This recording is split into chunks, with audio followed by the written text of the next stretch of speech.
Hi there, everyone. Hugo Bowne-Anderson here. I'm so excited to be here today with Ryan Stevens. As we get up and running, please introduce yourself in the chat. Let us know where you're calling in from, and what your interest in these types of things are. Do you work in ML, AI? Do you work in product, and you want to learn more about these types of things? I'm currently in Sydney, Australia, and Ryan, are you on the East Coast? You're in New York City? No, I am on the East Coast. I'm in Asheville, North Carolina. Of course, that's right. My So bad. about Yes.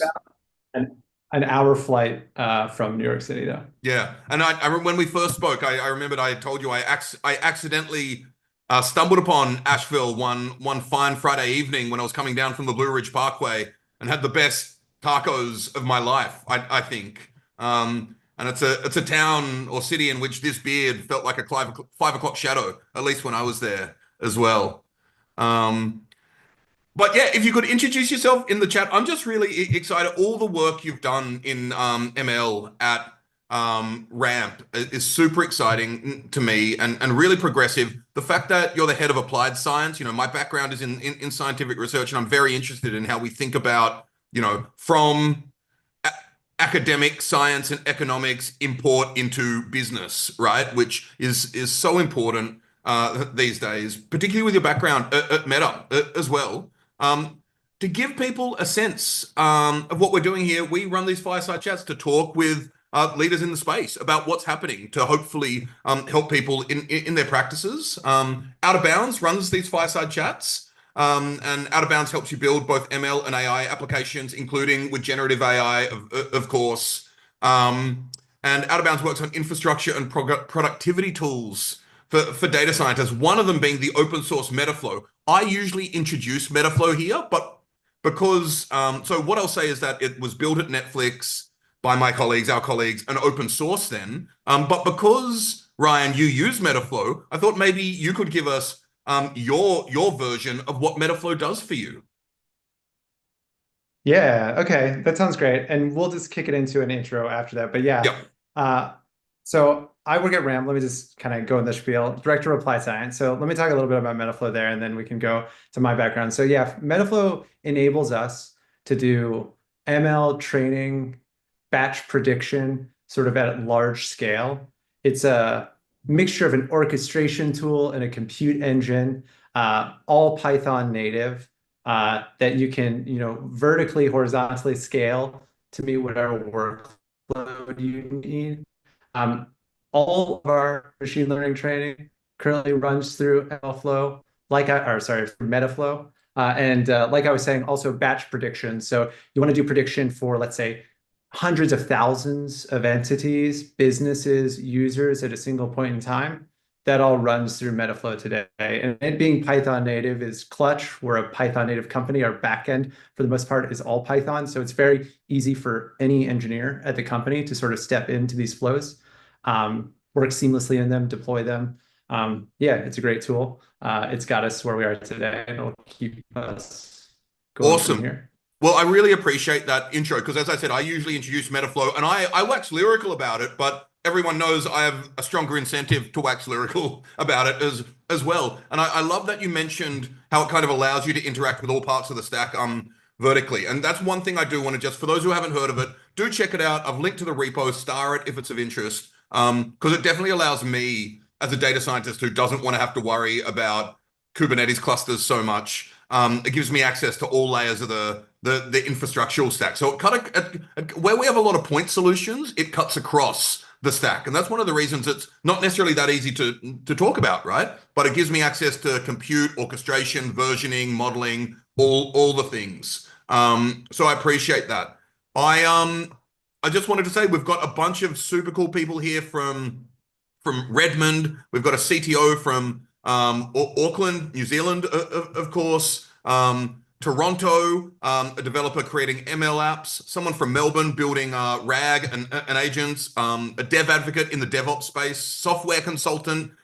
So we've got software, ML, and ops represented in the crowd. So I think this is going to be a really, really rich conversation. And feel free to ask questions in the chat, and I'll try to fold them in when I can. But Ryan, I'd love to know. I already know, but I'd love for you to tell everyone a bit about your background and how you ended up at Rap. Yeah, sure. So I'll start from recent and then go back. So currently director of applied science at Ramp.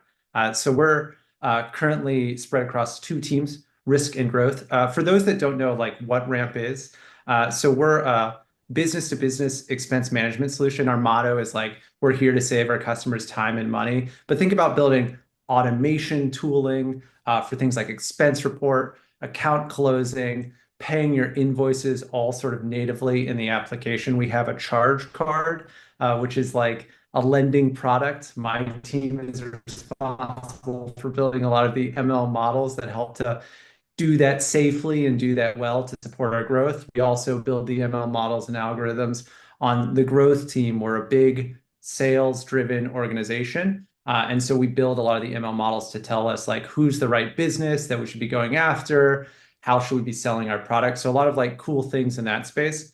I came to Ramp from Meta.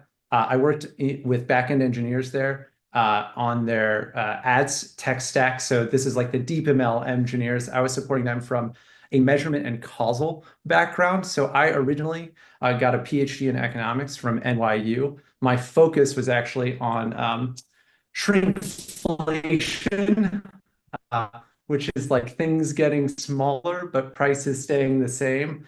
I like to make a joke that my paper, one of the applications was toilet paper. This was before the great toilet paper shortages of COVID, and so I like was into toilet paper before it was cool. So that training as an economist is like both like training in messy data. We're not physicists, we're not natural scientists. Our data is generated by people. Um, as well as like, like raw statistical methods, thinking about causal inference, thinking about deeply about like structures and how we estimate them. So yeah, I think that varied experience has been pretty important as I'm at a fintech company that also works on some cool data sets, but some messy data sets. Absolutely. I'm glad you mentioned shrinkflation as well, because we talk about inflation a lot currently. But I had a chicken schnitzel recently out at a restaurant, and it comes with fries, like thick, like chips that we call them in Australia, thick ones. And I couldn't see a single one on the plate. And I lifted up the schnitzel, and there were six fries underneath the schnitzel. And I was like, this is shrinkflation at work. Similarly, I don't know if this has happened in the US, but in Australia, we've had a movement of beer breweries selling 4 packs instead of 6 packs, right? And lowering the price slightly, but once again, but hey, they've got their cost centers as well. I'm not pointing the finger anywhere. Can't imagine what it's like to have to sell a chicken schnitzel these days. Um, so I'm also glad that you mentioned your background in economics and causal inference, because I do think some of the big tech companies, Amazon first, probably, Uber then, and some of the kind of ones that have built like serious marketplaces have recognized from an early stage the importance of economics and techniques from economics, such as causal inference, but it's not something that has really permeated the culture yet. And I think it's a tooling question as well. Like we're still counting in a lot of respects, right? But I also kind of want to talk through what type of value these techniques, so ML, data, AI, causal inference, can deliver at Ramp, particularly because it's almost like Ramp is a highly like data native company, right? It's not like it's an incumbent that was like, now we need a data strategy. So I'm wondering if we could start by diving into just where you see the biggest impact at Ramp. And also, just quickly, for people who haven't heard of Ramp, do check it out. I mean, I'm a freelancer now. I work with several companies, and every company I work with, I'm using Ramp with. And the ability to, you probably wouldn't call it like elastic credit cards, but there is a sense of just being able to spin one up and spin one down that I can use as a freelancer, which like it saves me a lot of time and saves the companies I'm working with money. So Yeah, definitely people check it out. I could spend this entire podcast saying how great it is and how it can solve a lot of your problems.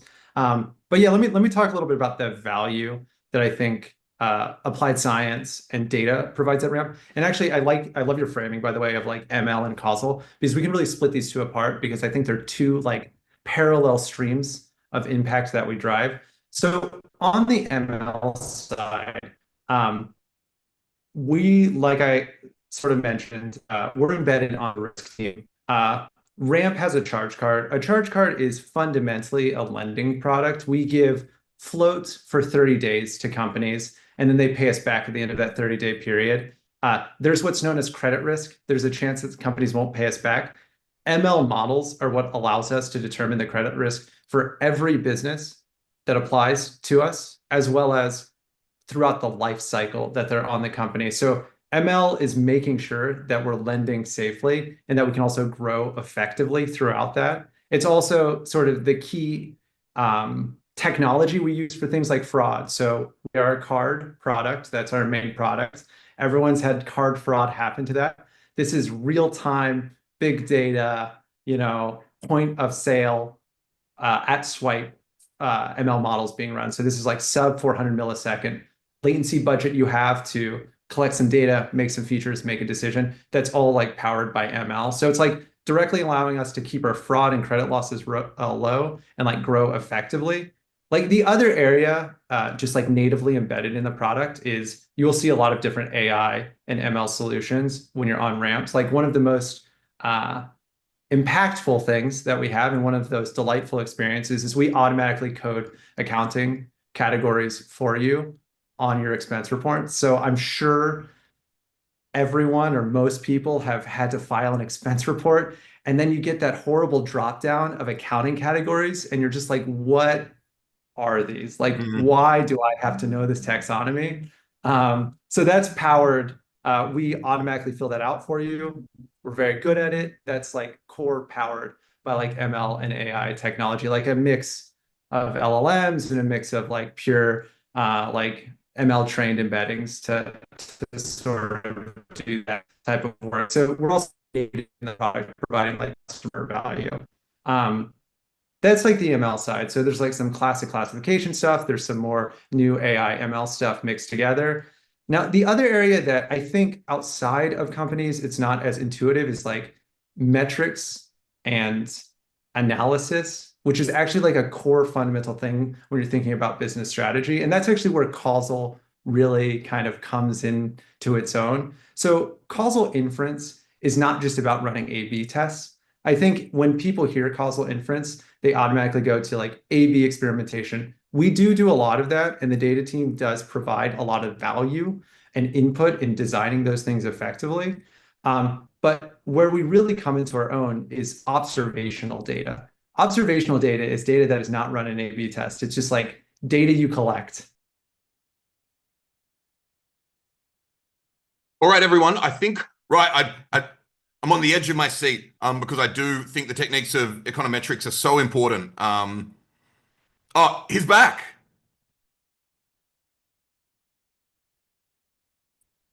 You there, Ryan? Okay, 1 second. I am here. I am sorry. I'm tethered to Not my at all. phone, That was a and beautiful it cliffhanger. I decided. almost want to replicate that in future conversations. It's like, when Moriarty like kicks Sherlock Holmes off the cliff and you have to wait for the next year, right? I wasn't alive in those times, of course. But yeah, you were talking about essentially observational data. And I love that because once again, the tools of econometrics and causal inference as developed in economics are deeply applicable to, I actually joke that some of the best data scientists are from economics and from astronomy because a lot of the time you need to deal with solely observational data. Some of the best statisticians are from astronomy because they're, galaxy data, right?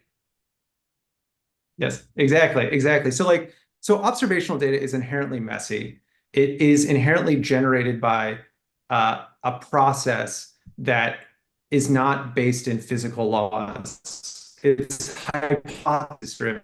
So this is where like product metrics sort of come from. You need to figure out like what is the strategy for this given product area. Like, let me give you an example. This is one that does actually align itself to quantitative measurement, but there's a lot of ambiguity here that you have to think about. So that's for something like credit risk. We have to determine how much money is the optimal amount of money to like give to every customer. And we then have to determine how much will customers spend from that we give them.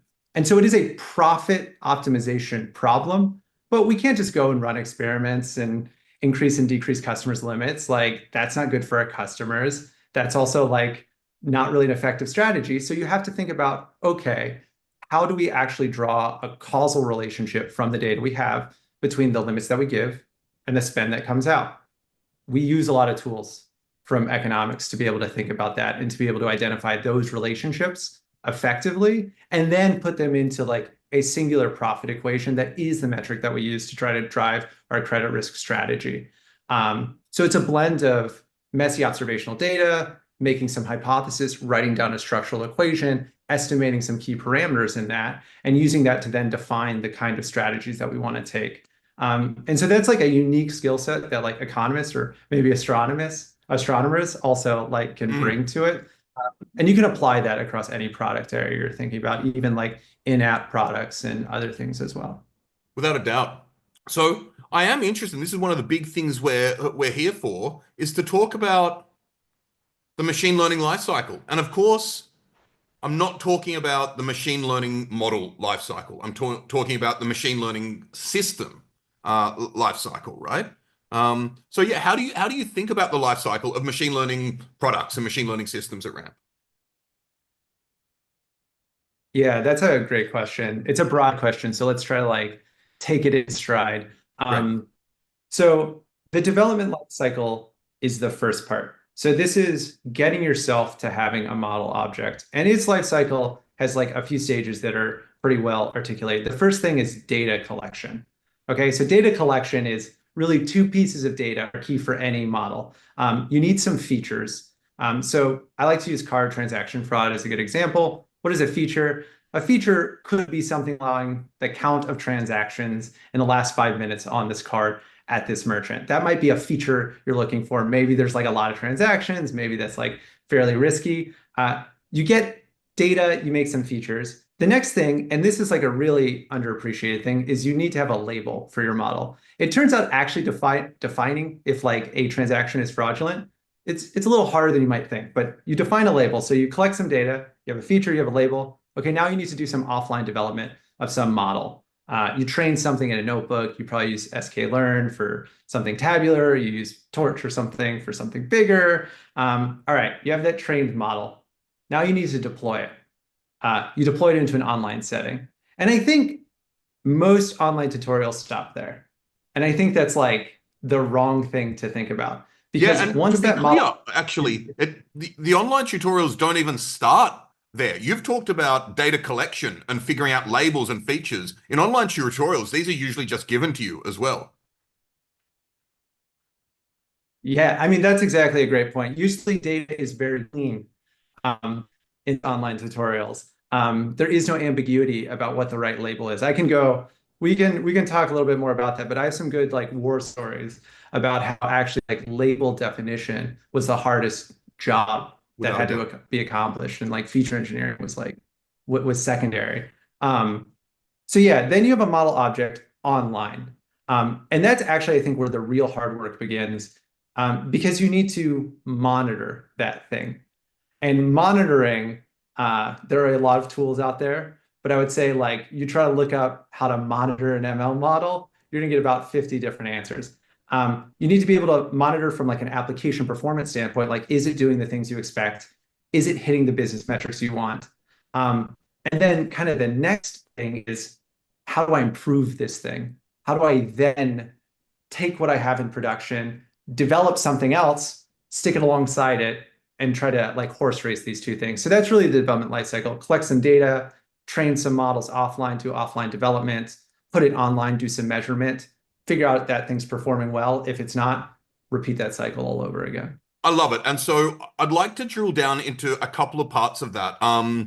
When rolling it out initially, and this will be product dependent, of course, and business value dependent, do you sometimes roll things out internally first and then to like 0.01, like 10 to the minus whatever percent of users and increase then? And how often do you, sorry, that's one question, breaking the cardinal sin of interviewing, but these are related questions. My second question is, how often, I mean, a lot of it is building trust with a system which has the entropy of the real world thrown into it, as opposed to traditional software development, right? So how often will you look at it? Maybe daily at the start, or then weekly, or something like that. So Sorry, that was a bunch of verbal vomit.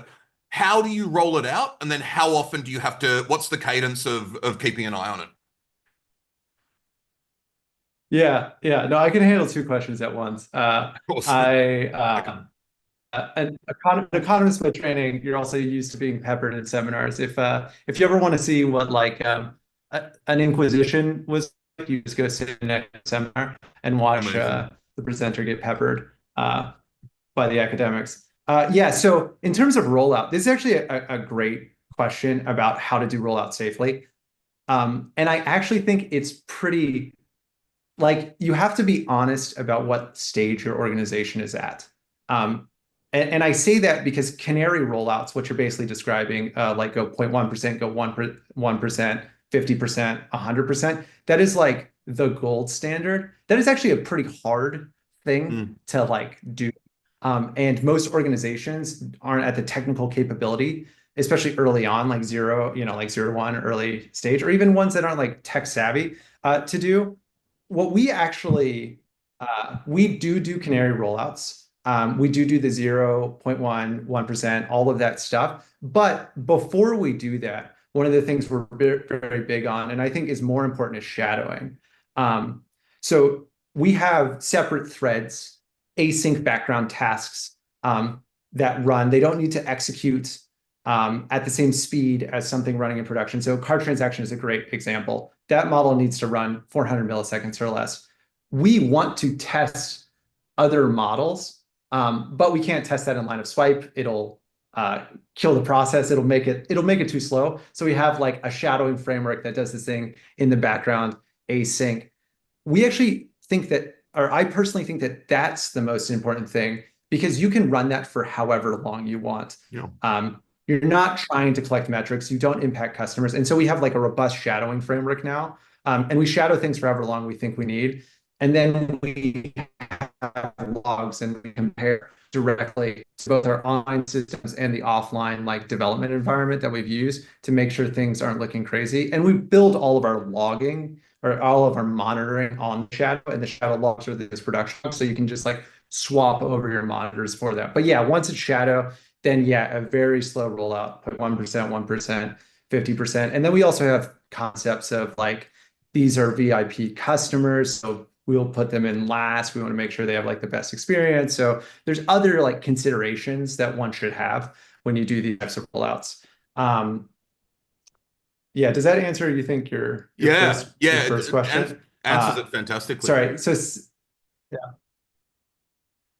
And okay, so, okay. Sorry, yeah. and so second question, can you, yeah. Um, No, sorry, can you, yeah. I actually, yeah, my second question was once you've got it rolled out or as you're rolling it out, how often do you need to monitor these things? Yeah, that's a good question. So actually, I lead a team of applied scientists, and I tell them that they need to be obsessed uh, with their model early in as much as possible.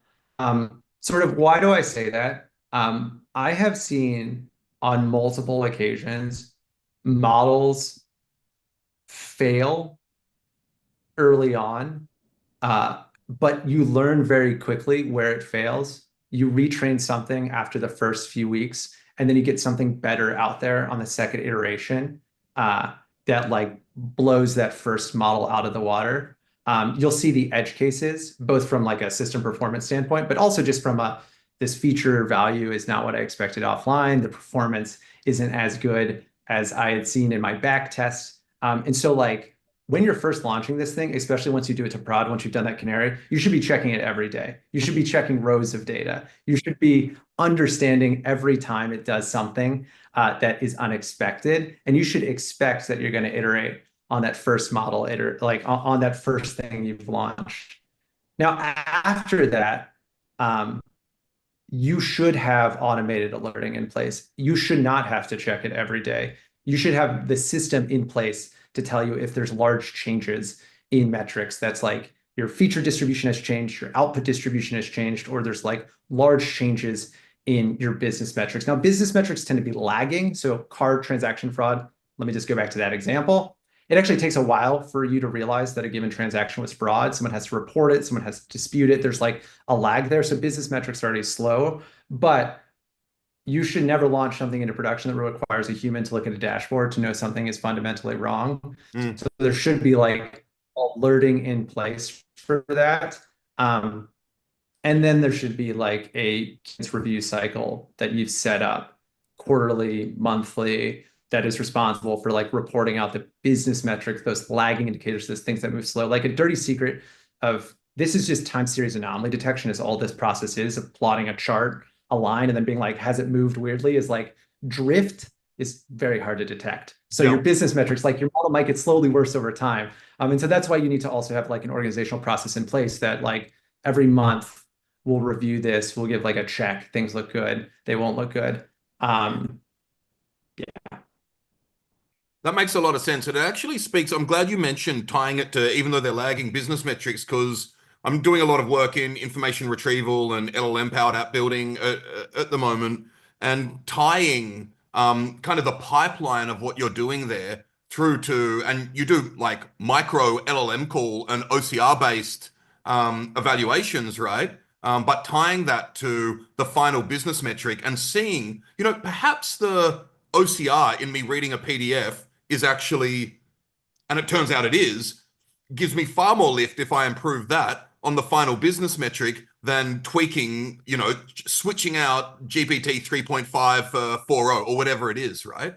So being aware how all these things in your pipeline contribute to your final business metric. I also am interested in, once you have a stable product being served to users, how do you think about online experimentation with respect to, trying out challenger models and then promoting them to, like, testing them against champion models and promoting them to production if they perform better?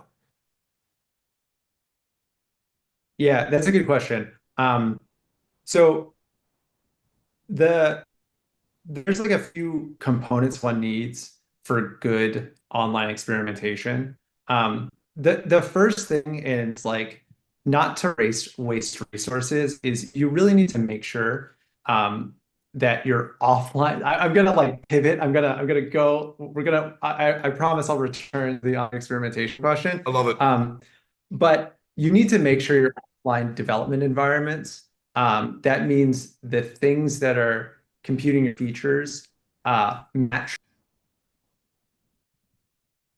It looks like we may have lost Ryan for another minute. He should be back soon. He's had some connectivity issues.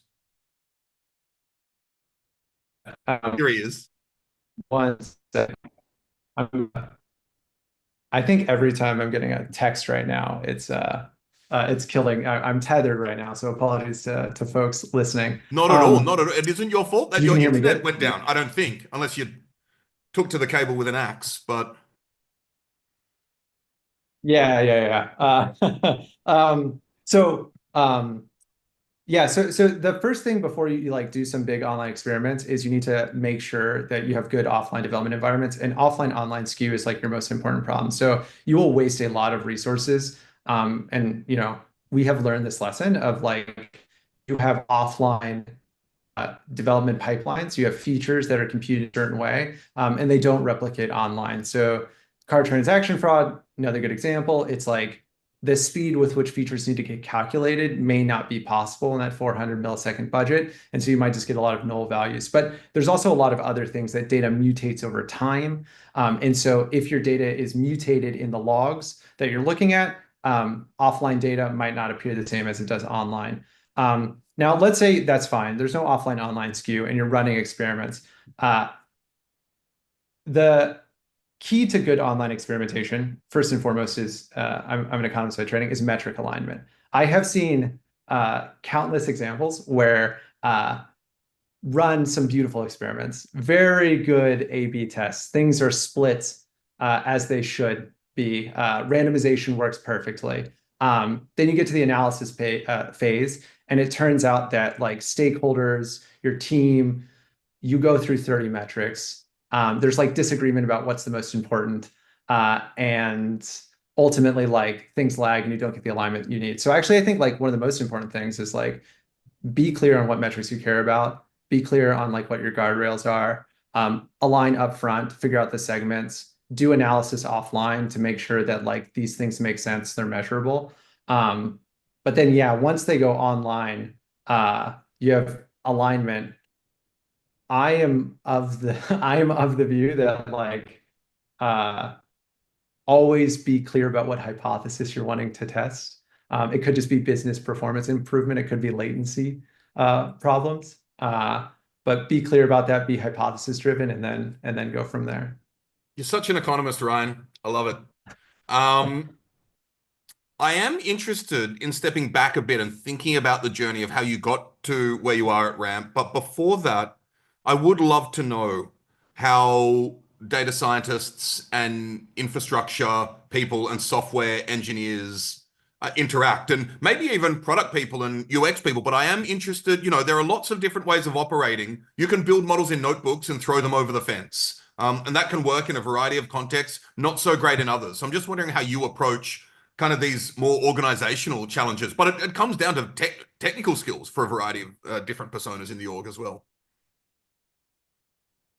Yeah, so I think that's a great question. Let's split it into two things. Let's talk about tech and let's talk about organization because I think they like interact directly with one another. Yep. So yeah, from a technical standpoint, I believe I have like a few firm beliefs. I think that boosted trees solve most tabular data problems, and that the difficulty in training and putting models into production is more of a data problem as much as it's a machine learning engineering problem. And so making it dead simple to replicate the data flow and the model training Mm. in a reproducible way is like the most important thing because data and feature pipelines are like usually the most unstructured and unthought. So that's like thing one. Uh, Thing two that I really believe uh, is that uh, most ML is just a series of simple steps, and there's only a few jobs to be done. And so what I mean by that is you can boil ML down to a training job. So you take some data, make some features, train a model, persist it, and a prediction job. You take those same features in a different setting, you run it through the model, you get some outputs, and you do something with those outputs. Um, because I think the structure is like that, like data pipelines are the most costly. The architectures are kind of, for the most part, solved, or there's not a lot of parameters to choose for a lot of problems. There is deep ML.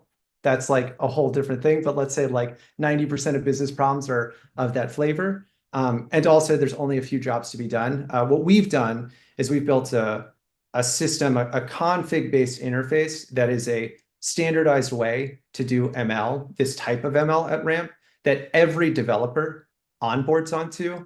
And what it does is just breaks down the structure of the problem to do a predict job, to do a train job. It has smart defaults. So the imputation it turns out it doesn't really matter that much for most problems. So you should just use like a standard imputation, take the median for floats, or take the mode for a categorical variable. So it has smart defaults. It also has a single perspective on how to do things. And so what that does is that creates a universal language for the ML, and it also creates a single onboarding experience. You want to do ML at Ramp for this type of ML, non-deep ML, I'm going to say, you go through this config system. Everyone speaks the same language. Everyone writes code the same. You don't have developers, doing their slight little different kind of data pipelines in one thing, and they have a slight different package that they love to use in another way. So I think that's important. Like sharing a language is really, really important to getting developers of like all shapes and sizes, data scientists, backend engineers. And we've had people that have never done ML. We've had people that have done a lot of ML, and they all use the same sort of config for whatever they're doing. So I think like from a technology standpoint, like figure out where you can find universal pieces and like build things. to make it easier for everyone to talk the same language. I still think ML is a little bit of like a zoo in terms of choose your own adventure. Even though we have aligned on like set packages within Python, I still think that like you can make an sklearn pipeline slightly differently. Everyone does, everyone can. So that's technologically. I'll stop. I do have thoughts for organizationally how you should run it, but I can stop here for the Yeah, well, technology no, stuff. I mean, I did ask two questions at once again, so I am interested in organizationally how you, I mean, because there are, the way I think about it is, I want data and ML people to have as much ownership over what they ship as possible and as much ownership over the business impact as possible, right? So through that lens, how do you think about achieving that, even if they're, throwing certain things over the fence and rely on other people for their products to actually work? Yeah, that's a good question. One thing's like first things first is like at I think this is very much a ramp thing, but it's also a thing I believe in. It's like don't have fences is like the first thing Mm, I think to think about. So like at ramp, we're organized in what we call pods.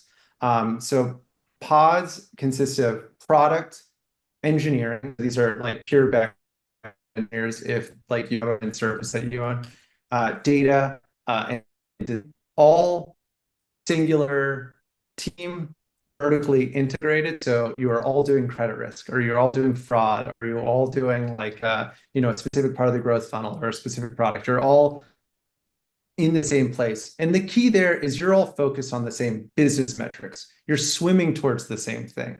You know what you're optimizing for. Now you'll have projects within those, and you'll do those things, but there's no fences here. There's no walls. There's no, oh, I'm going to throw this to another team. No, no, no. It's my team. We're all doing this together. Like there is no blocker here. Like everyone is the blocker in some regard. So I think that's like first and foremost organizationally is like reduce your fences as much as possible where you can. Obviously not possible. There are other teams, there are interdependencies, projects get big, get complex. I think that's the first and foremost thing. I think the second thing is, and this is like a philosophical view that like you interview some people on my team, they've been like, he's been adamant about this, maybe like crazy about this for years. But I think that there's just been a weird tendency to have data scientists prototype things, write features, for example. This is like a very classic example. And then throw those features to a backend engineer to write them for like a production application. That translation step is fraught with problems. I would say like costs that are not usually well understood. So like a feature is a good example. A data scientist is in a notebook, writes a feature. They then give that feature to a backend engineer and they're like, write this thing for me in a production setting. In like smaller organizations, you'll write that in application code, totally fine. That's like the reasonable thing to do. Now, the problem you run into is that a data scientist SQL is their bread and butter, it's their baby. These features also have meaning. That a backend engineer, not necessarily their skill set. Translating those two things together, like many errors will occur mm. when that happens. And also like a diffusion of responsibilities. That's like, uh, tragedy of the commons, if we're going to be an economist again for a moment. Like if both people don't feel full ownership, then things fall through the cracks. And so like one of the big things I push for is like, how do we just reduce the number of people that's required to bring things into production? So I talked about the config. Basically, a data scientist can train a model and deploy it without a backend engineer. Now, of course, we have backend engineers making sure this platform works well, but you don't need a backend engineer to get your model into a production setting. We're also working internally to make feature engineering a similar sort of process. So you define something offline, you can get that online using like a single interface. So just a lesson here is like organizationally reduce fences, but make common interfaces that allow you to do things offline, online without having to change any code. That's, I think, what organizations need to try to push for. And like technology is great now. There's a lot of great open source things that are solving a lot of these problems. Can wax poetic about some of the open source stuff we use, but like there are things out there. People get excited about it. Yeah, it's good to build. Without a doubt. I appreciate all of that context. And so one thing I want to kind of dig into is RAM's data native, quote unquote, and highly sophisticated at machine learning compared to a lot of people working in the data space. So I'm wondering for people who have more nascent ML capabilities, what they can learn from your journey. So I want you to take us on a journey, Ryan, by starting what decision making looked like at Ramp in the earlier days before it was as sophisticated as it is today. What kind of heuristics, rules, analytics were used before all of these models were deployed? Yeah, that's a great question. Um, so I like to call it no data land, because that's like where things start is no data land. And I think there's two things here. I think it's also like it's technology and people. Like no data land, the people are like domain experts. They are people that have like seen this problem space before. They know the shape of the problem, and they have really good first principles intuition about how to uh, put rules in place to attack these. So fraud is a great example. Early on, we have cards. We don't have a lot of data, especially labeled data. So you have a lot of rules. So rules are like, if count of transactions is greater than 10 in the last 5 minutes, reject this. You have a bunch of rules in place. And when I joined, that's what it was. And that's what it should be. You should hire domain experts. You're not looking for MLEs. Please do not hire an MLE before you have any data. They'll have like a terrible time. And you just have these rules. That's cool. I actually joined 2 years in. And by that time, we were in what I would call like some data land. And We had also, some data. also maybe don't hire an ML engineer or a data scientist before you have a data engineer, because the pattern I've seen over, 15 years now, essentially, is you hire your first data scientist. And if you don't have a data engineer, they're the data engineer for the first 12 to 18 months. That's exactly right. And I mean, even I was a data engineer a Of little course, and bit in of my course you first, have to but be. I Yeah, think it's Ramp was, yeah. And Ramp was smart. We hired analytics engineers before I was hired. Like they were mm, there, they prepped things, they got us. We use DBT, we love DBT. They also got us onto Snowflake. So like things were in like a good shape awesome. sort of when I got there. I wasn't there building things from like the ground up. So yeah, now we're in some data land. You can hire someone like me. And so what comes next is really dependent on like where your organization is developing. But what was the first thing I had to do? I had to define labels. And Mm. this is what I sort of said before. So fraud is a great one. Fraud, you might have had like fraud on your card before. You'll get these emails or these messages that's like, hey, we think there's fraud on your card. You might have not seen that. That's like very common. It might have gone to an email you never use anymore. Let's say someone doesn't respond to a fraudulent transaction. Should we say that transaction was fraud? So like that label definition question was probably the first like 3 months I was there, and it will be Mm. the first 3 months of your first ML engineer or data scientist. And this is also why like I think early on you're like in always back to people, you are looking for a smart person that can work through a problem because you're not thinking about the ML at that point. Yep. You're thinking about, I have this context, this business or real world context, and I'm trying to like map these data points to something that conceptually makes sense that we can use to drive forward this strategy from here on out. And like making the wrong decision, and it is a label question, making the wrong decision on your label can like blow up a business line. It can lead you down a bad path. And so in the some data land, you are defining labels. Okay, so you got some labels. Now you're doing features. And this is like the classic, I would say, like offline notebook, build your pipeline, however, kind of just get it to work. So you're training something in a notebook. Um, and then you are in what I call batch land. So for us, credit risk was actually one of the first things we were doing. Um, and what we wanted to do was we wanted to have a risk score for a business every day. And so this is like classic batch land.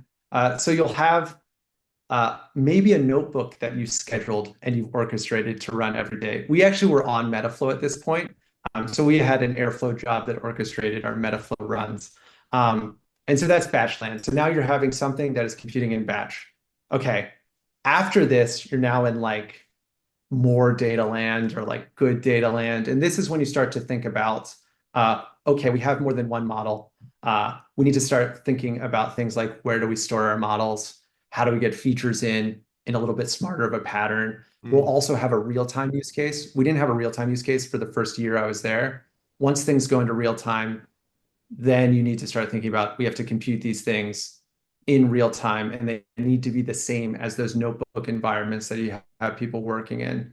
When you're in batch land, offline and online are the same thing. Because you're just computing things from, let's say, like an analytics warehouse. We use Snowflake, and it's just the same data that you use to train as you're using to do predict. And so, yeah, once you get into there, then you're like a real-time world. Monitoring platforms become more important.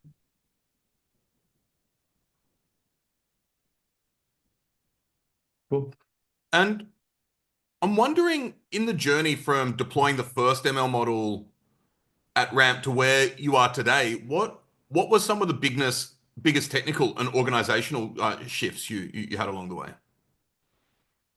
Yeah, that's a good question. So, I think first and foremost, I'll start kind of later on in the journey. Um,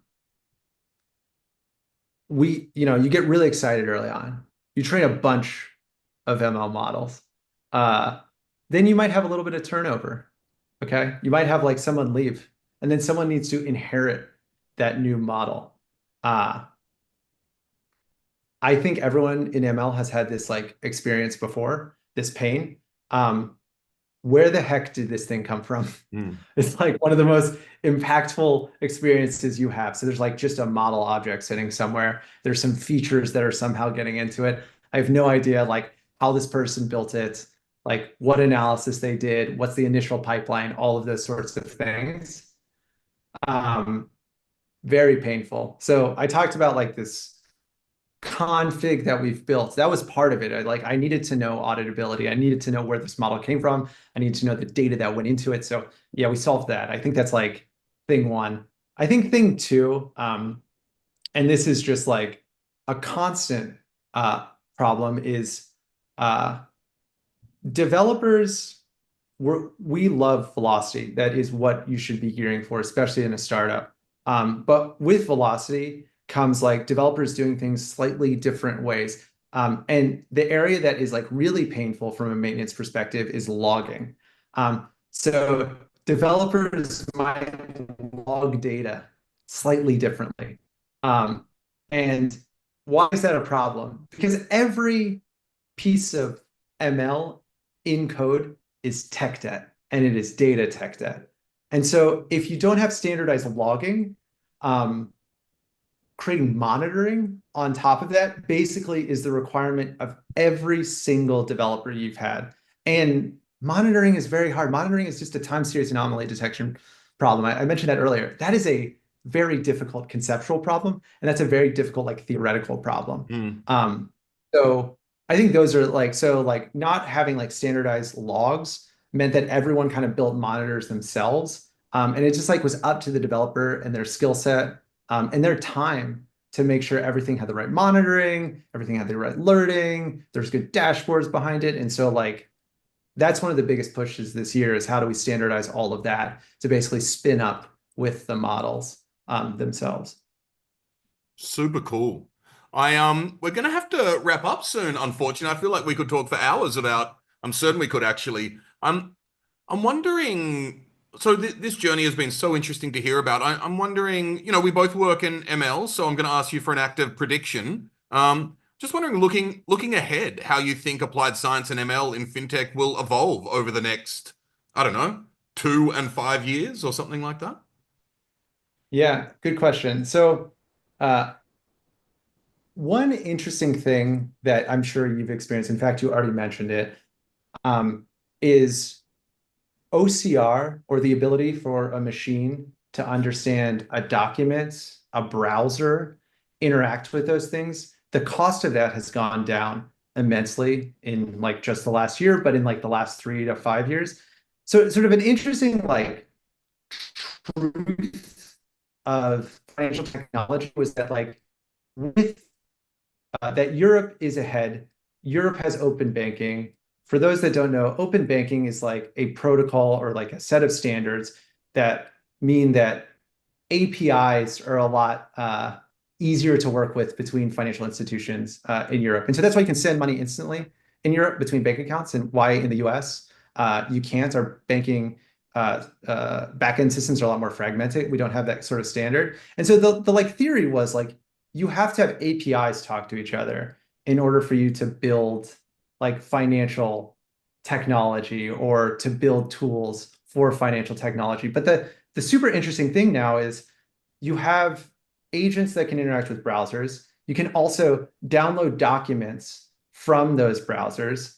And so a lot of the data that was locked behind um, specific institutions' websites, as long as you get permission from the user, that data becomes easier to access and to unlock. And like financial technology, or at least the area I'm in, is it's all about like pricing risk slightly better. Um, if you price risk better, you can charge less to customers and you can like gain market share. And so the decline of cost for OCR, the ease of interoperability, the ability for you to plug into other systems without having direct API integrations, and instead like having agents do that for you, means the ability to like collect novel data and price risk a little bit better will become a lot more interesting of a space. So there's a lot of places where documents are still in file drawers, or documents are locked away behind your like individual portal. And so I think there's going to be a lot of interesting development sort of in that direction.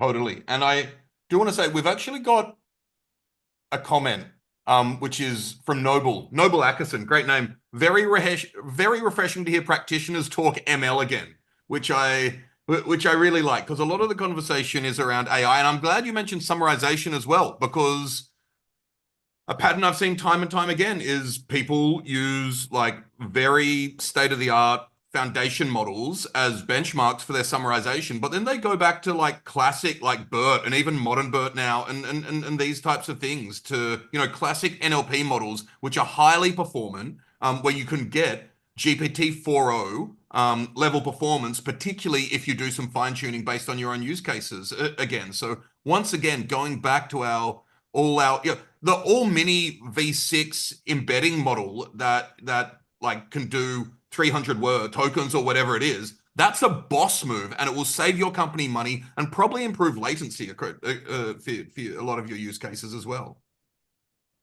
Yeah, I mean, we've had a lot of luck with these smaller, more traditional embedding models. They're cheaper, they're faster, they're good enough for a lot of the use cases that you need. I mean, like, also funny enough, a colleague of mine, Naive Bayes, with a TF-IDF, crushed something else that had been built. So it's just a little bit of smart thinking, a little bit of data pre-processing, TF-IDF, and Naive Bayes, and like that was enough. That's also like a simple architecture that you can get going. So yeah, we have a suite of tools, and people should use like whatever tool is best suited for the problem. And there's also other considerations, cost, latency, that are like important to like choose the right thing. Yeah, totally. And I've also seen a pattern which I really like in information retrieval, not RAG, information retrieval with generative capabilities, that for the information retrieval part, maybe you're not using RAG, maybe you're not using something generative, maybe you're using BM25 or something, and then you can actually we're talking about evaluation on different parts of the pipeline, you can do evaluation on the retrieval part, which isn't generative. That saves a significant amount of cost. And then the generative part is standalone, essentially. So you add the generative capability to it. So we're discovering kind of how to embed all of these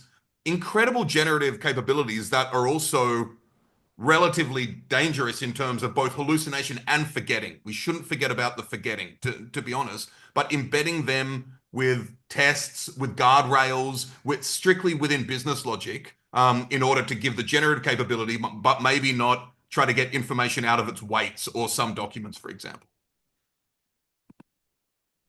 Yeah, I mean, it's an interesting point. Like one thing we also deal a lot with, especially on the growth side of the house where we do a lot, is there, for folks that have worked in growth or not worked in growth, like growth is an area that has a million data sources you can pull for a given entity, for a given business in the United States. And so like retrieval needs to be fast. And so like we build like a lot of inverted indices. We do like very classic fast retrieval style processes. Now we'll bring all that context together and then we'll have an LLM on top to summarize.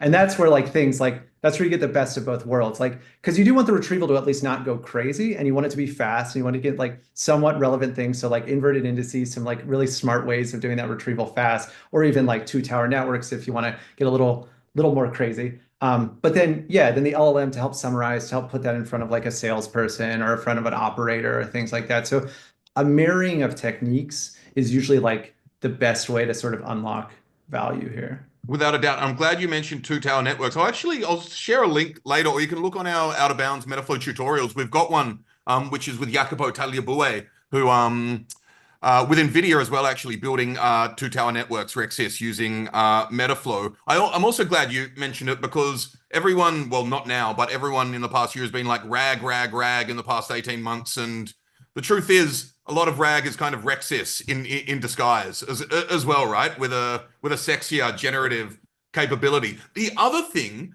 and I think this is a great place to kind of finish on, talking about rolling out things to users and thinking about what users actually do. I was chatting with this about a friend of mine, who leads an R&D team at Moderna recently, Eric Ma, and he was building RAG systems and he discovered that, he thought people would want to ask things around particular documents. Of course, then people come in and one of the first questions a lot of people asked were, hey, what's this all about?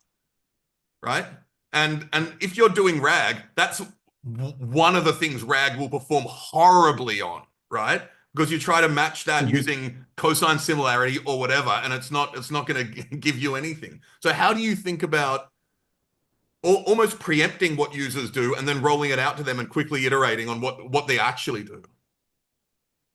Yeah, I mean, that's a fantastic question. So yeah, giving people a free text form, I think is like the thing you need to sort of avoid. I'm gonna like slightly say that, AI is a product, and you need to be sure to treat it like a product. And so like free text forms as like a query engine or like an interface will perform quite poorly in most cases, because the ability for it to retrieve, especially if your document collection or even the document is quite complex.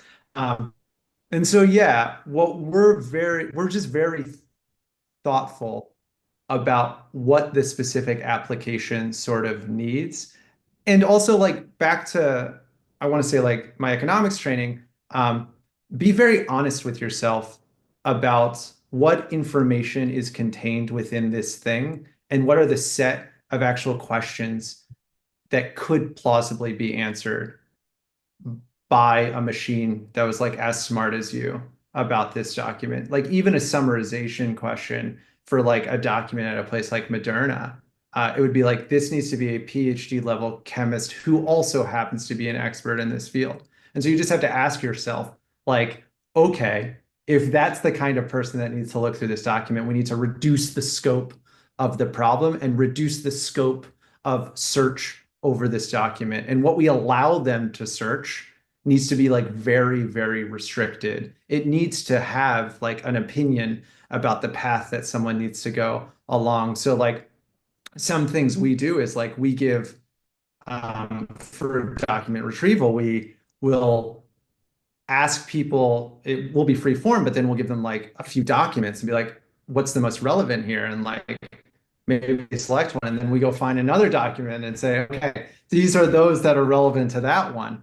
So like it's a little bit way of like iterating our way to like a better solution here. Totally. And I'm so glad you mentioned the curse of the free-form text box, because I have always said that one of the most magical, incredible things about today is that you can talk with computers in natural language. But the flip side of that coin is one of the most challenging things about what you can do today is you can talk to computers in natural language, right? So it's a blessing and a Mhm. curse. It's time to Yeah. wrap up. There's so many rich aspects of how people can deploy, and I don't mean that in terms of productionize actually, but deploy all of these techniques and methodologies and ways of thinking in their work with respect to ML, data, and AI. I'm just wondering, for people who perhaps, say, organizations that are a step or two prior to where RAMP is currently, not quite as sophisticated, what's one or two pieces of advice you'd like to give them to help them in their ML journey? Yeah, that's a good question. Um, I think the first thing is ML is like every data product. Um, Having a good product vision is like the most important thing. So like be very clear about what business metric Yeah, you want to drive from this. And that should be the first conversation, and the model should be the last conversation. Um, so treat it like anything else at your company you're going to launch. I think the second thing is like hire smart people with high slope that you think can learn things early on. You don't need an ML engineer from a FANG to build your first 0 to 1 model. You need like a quantitative person that is interested. The tools are out there, the resources are out there. If they're interested enough, they can build it.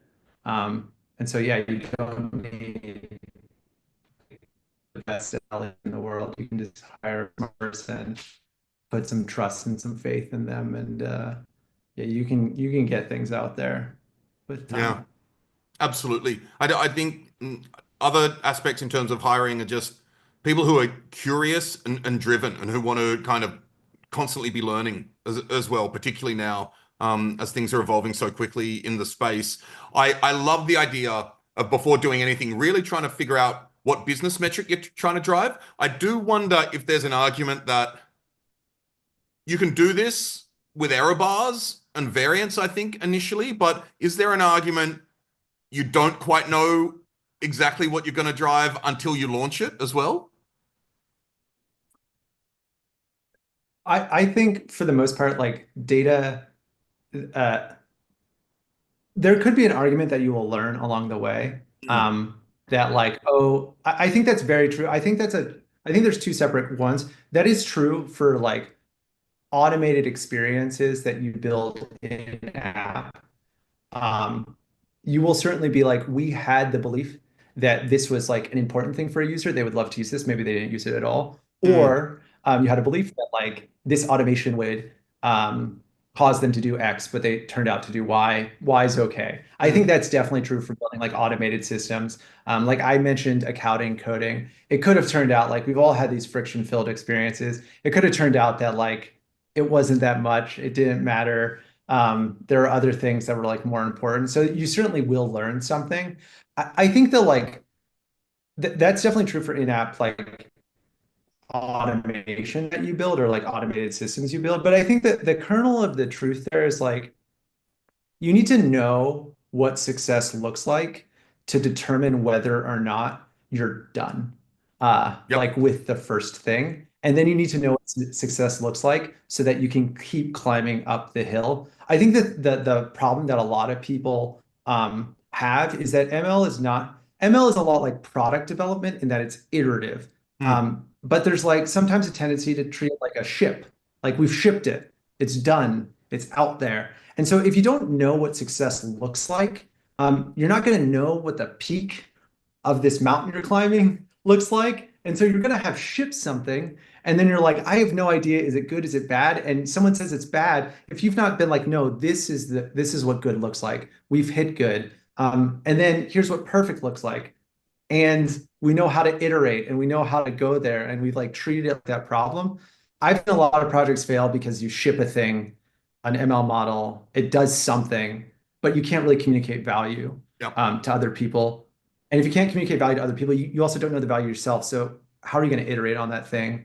How are you going to like make it better if you don't like have like, that direction of the gradient that you like want to move up? And so that's sort of what I mean is like, know what good means, know what success means, and then like make sure when you launch that thing, you're measuring that success because then it becomes like a vicious cycle, a good cycle of like, we can push that thing up. Yeah, I love it. And so perhaps to use language you used earlier, make sure your launches are hypothesis driven in some ways. Like you have a hypothesis of what this impact will have on the business, and you need to measure that as you roll it out. Exactly. Exactly. I'm a basic bread and butter pragmatic person. So I Absolutely, think builder. measurement is, is yeah, is a thing you should always think about.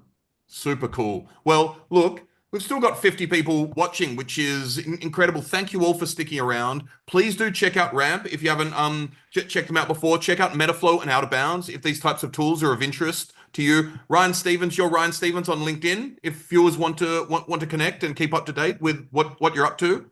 I've been your host, Hugo Bowne-Anderson, and we have these fireside chats monthly. So subscribe to our Luma calendar, hit like and subscribe wherever that is, and all of that stuff, and share with friends if you enjoy this type of stuff. Thank you once again, everyone, for joining. But most of all, thank you, Ryan, for so generously sharing your time and expertise and all the wonderful stuff you're up to. Yeah, I really appreciate it. This was a fun chat. A lot of fun. And scene. Dude, that was awesome.